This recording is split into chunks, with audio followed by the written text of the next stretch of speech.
સમાચાર જોઈએ વિસ્તારથી તો અમદાવાદમાં વહેલી સવારે આગ લાગતા અફરાતફરીનો માહોલ સર્જાયો હતો।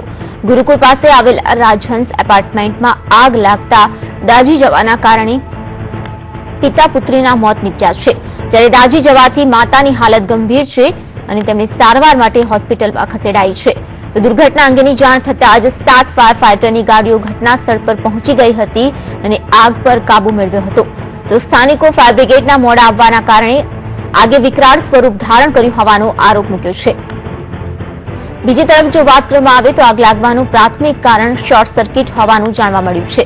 જોકે આગ ચોક્કસ કયા કારણોસર લાગી છે તેનું હજી સુધી તારણ જાણવા નથી મળ્યું, ત્યારે એફએસએલની મદદ લેવાઈ રહી છે। ફાયર બ્રિગેડના અધિકારીઓના મતે 4 ફ્લેટ કે જ્યાં આગ લાગી છે તે તમામ ફ્લેટમાં વુડન ફર્નિચર વધુ માત્રામાં હતું, તેમજ ફ્લેટમાં એન્ટ્રી અને એક્ઝિટનો એક જ માર્ગ હતો, પાછળથી નીકળવાનો એક પણ માર્ગ ન હતો, તેમજ એપાર્ટમેન્ટના ટેરેસને પણ ફ્લેટ માલિકો દ્વારા બંધ કરી દેવાયો હોવાનું પણ આગને બુઝાવવામાં તેમજ આગમાં ફસાયેલા લોકોને રેસ્ક્યુ કરવામાં ખૂબ જ મુશ્કેલી પડી હોવાનું ફાયરના જવાનો જણાવી રહ્યા છે।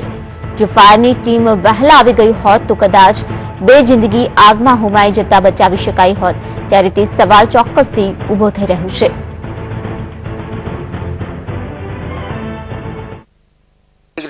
અમારે ત્યાં લગભગ એ પછી 20 મિનિટ આવી, એટલે ઓવરઓલ તો 40 મિનિટ પછી ફાયર બ્રિગેડ આવી।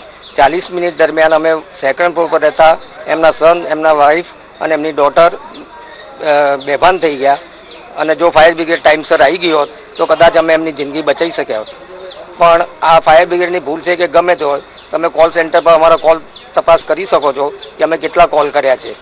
હવે આવી બેદરકારી રાખવામાં આવે તો આવા કેટલાય માણસોની જિંદગી બેદરકારીથી જાય।